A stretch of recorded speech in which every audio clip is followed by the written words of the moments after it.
When the days are never ending, when the nights are feeling lonely, there's a place that I can go where the birds are free to roam. In the sky, flying high over fields of green. And where the stars inside the sky, where the last one's shining bright, pushing through the storm tonight, we'll be burning on and on and on. Where the stars inside the sky, where the last one's shining bright, pushing through the storm tonight, we'll be burning on and on and on.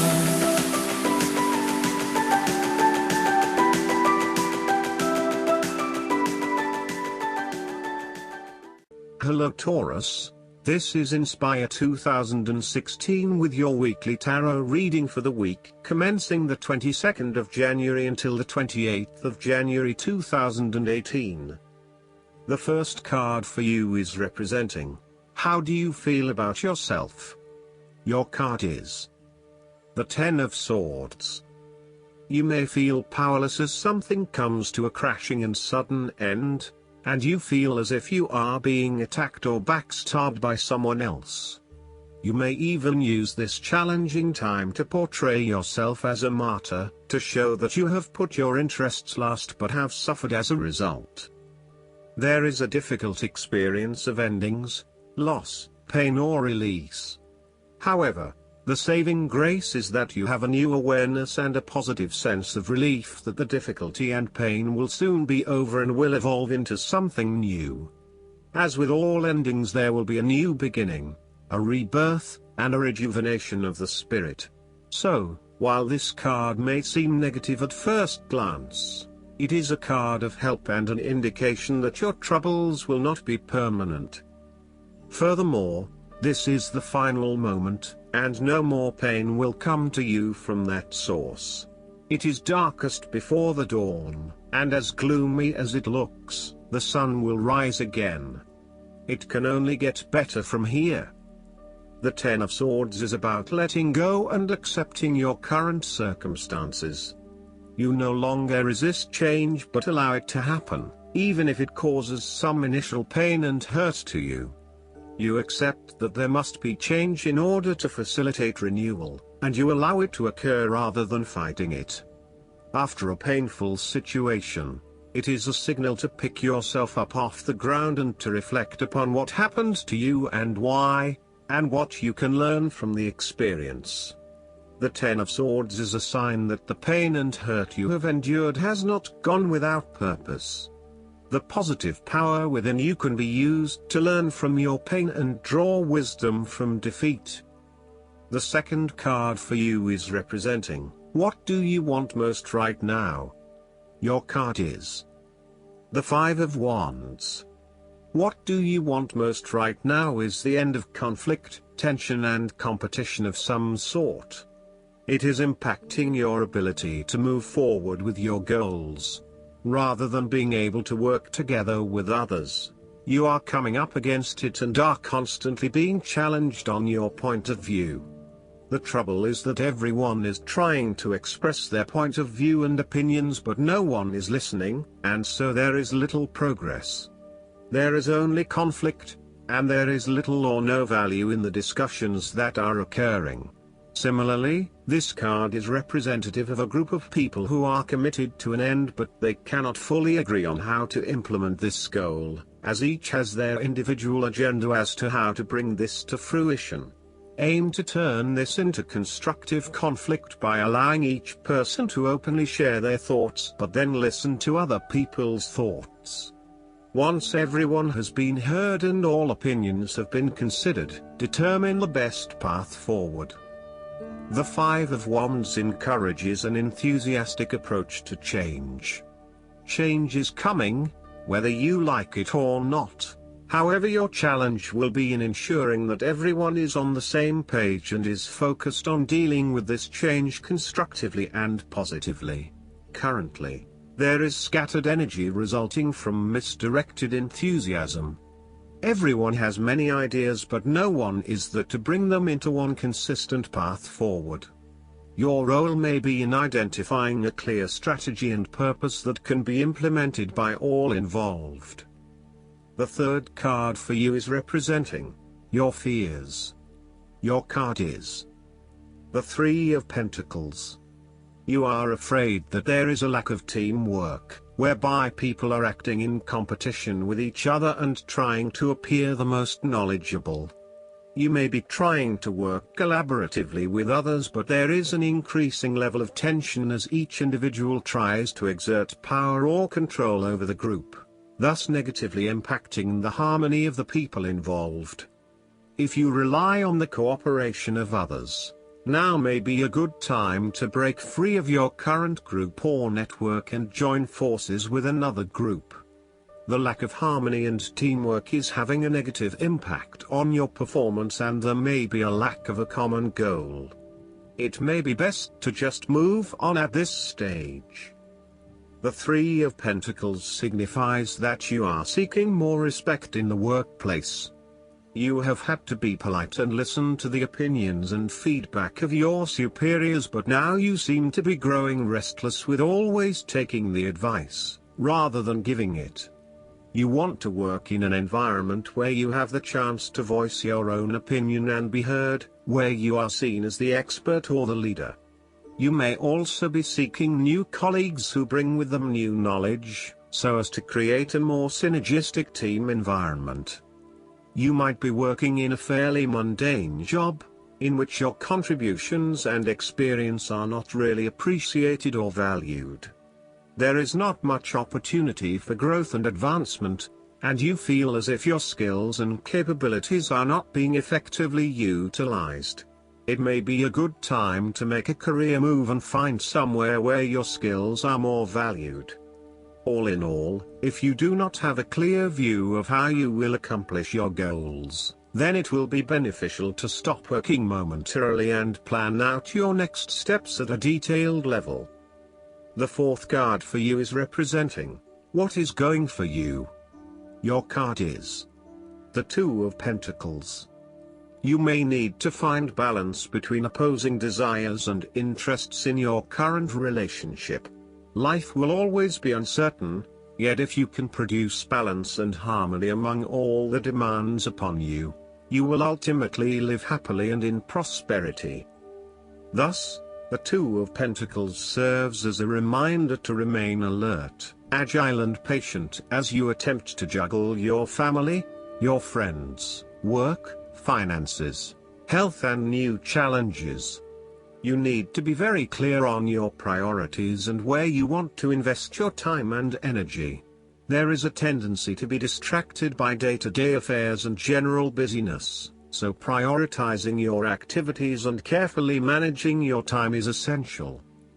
The Two of Pentacles brings you back down to earth and reminds you to not only focus on your broader life goals but to also make sure your day-to-day affairs are in order. This is a card of good time management and financial management, ensuring that your bills are paid on time, that you keep a record of all your appointments and daily commitments, etc. It may sound tedious having to focus your attention on these more mundane issues, but this card reminds you that sometimes getting on top of your daily affairs is as important as pursuing your broader life goals. Sometimes, the Two of Pentacles can indicate that there are problems and difficulties in the future. There may be obstacles erected which hinder the attainment of what you wish to pursue or obtain in life. The situation may cause undue worry, and again, you will be required to juggle your priorities and manage your time effectively to stay on top of the situation. Similarly, the Two of Pentacles predicts change. You need to be able to cope with change, remaining flexible and adaptable in your approach. Rather than putting all your eggs in one basket, you may be better to keep two or more things going at once so you have the luxury of choice, should one option fall through. You must stay centered while you stay flexible and keep informed. Look for new possibilities, be open to change and go with the flow as best you can. The fifth card for you is representing what is going against you. Your card is the Eight of Swords. This card portrays a dilemma whereby you are faced with the difficulty of a painful decision and you are at an impasse, uncertain of which way to go. However, what you may not realize is that the decision in the 8 is the result of our own actions. Despite the fact that you have boxed yourself into a corner, there is a way out. The solution is simply to deal with the situation in the most direct yet tactful manner possible, and face your choice with inner strength. It is time to be honest with yourself and others in order to be free of the burden of fear or guilt that is implied with the Eight of Swords. The Eight of Swords can indicate that your interests will be opposed by other people, and this may create restrictions to what it is you want to achieve. Take back your power and realize that you have options whether others oppose you or not. You do not have to be constrained by their way of thinking or their rules. However, you have finally come through a difficult time and you are becoming more open to change and self-acceptance. You have been able to reflect on what did and did not work in the past and have changed your perspective and approach. You acknowledge that you do indeed have options, and you are refusing to play the role of the victim, taking greater accountability for where you are in life. The Eight of Swords indicates that you need to free yourself from some of the limiting factors of your past. You have some skeletons in the closet that need clearing out. Allow yourself to let go of old patterns of behavior and belief systems that have previously held you back. The last card for you is representing the likely outcome that you may have. Your card is the Five of Pentacles. If you have suffered a loss, know that there are people around you who are willing to help. There is always a solution and always a way out, so either open your eyes and go to it, or close your eyes and let the inner light guide you. Often, what has caused these financial problems is a matter of your own emotions. Greed will lead to loss, anxiety will lead to error, possessiveness will lead to solitude. By focusing on the material, you lose sight of your spiritual development. You may be rich for a while, but all will be lost if you learn nothing. On a psychological level, there may be a difficulty with your relationship to money and material things. If money becomes the primary motivating force in life and the gauge by which you judge your worth, the lack of it may produce anxiety and a sense of being excluded from the good things money can provide. For example, if you are unfortunate enough to encounter financial difficulties such as the loss of employment or an investment gone belly up, you may fall into the trap of losing faith in your ability to recreate a positive financial situation for yourself. Therefore, you should not only consider your actual financial circumstances but also your attitudes toward money. What fears do you have around money and wealth? Are you anxious about never having enough, or do you have faith in your ability to manifest what you need to live a prosperous, fulfilled life no matter what your circumstances? Often wealth is based as much on your psychological state as your actual financial state. In a world that often equates success with financial wealth, the loss shown on the Five of Pentacles can be a humbling blow to your self-esteem and sense of self-worth. This loss can occur in any number of ways, but even though an external event may seem to be the cause, this card often reflects that the loss is something you have brought upon yourself. There is a spiritual loss that often precedes or accompanies loss of material wealth. The Five of Pentacles can also point to a time of being alone, feeling abandoned, ignored and unwanted. You may be excluded from group events or you are being ostracized by others. You are in desperate need of support and comfort from those who actually care. Last but not least, the guidance card for you is the Burden. What burdens are you carrying on this part of the journey? Are you transporting those of others out of generosity or codependence? Is this burden so heavy that it slows you down? This marker asks you to stop and look at your responsibilities, your commitments, and all that you bring with you on your journey. Are you clinging to an unhealthy relationship out of fear?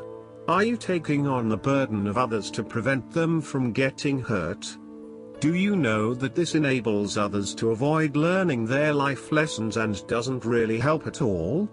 Drawing this marker encourages you to release others to their own path. It may also be a time for you to ask if you're helping because you like being needed. If the answer is yes, then the message is truly to let go of this burden, for it's born out of self-centeredness. Release the burden of others to the divine. They also have their own angels and guides, just as you do. Trust in the divine plan for all. On the sacred path to Avalon, you must be aware that you pack all the essential wisdom tools you will need to chart your course. Integrity, kindness, compassion, discernment, discretion, faith, forgiveness, truth, and love are but some of them. Once your tools are counted, see if the rest of what you're hanging on to is appropriate. This is the time to leave behind any unnecessary burdens, and to know you have the strength to carry what is yours. I hope that you enjoy everything, and if you like the reading, just please click subscribe and you will get instant notifications every time we publish a new video right to your YouTube. Thanks.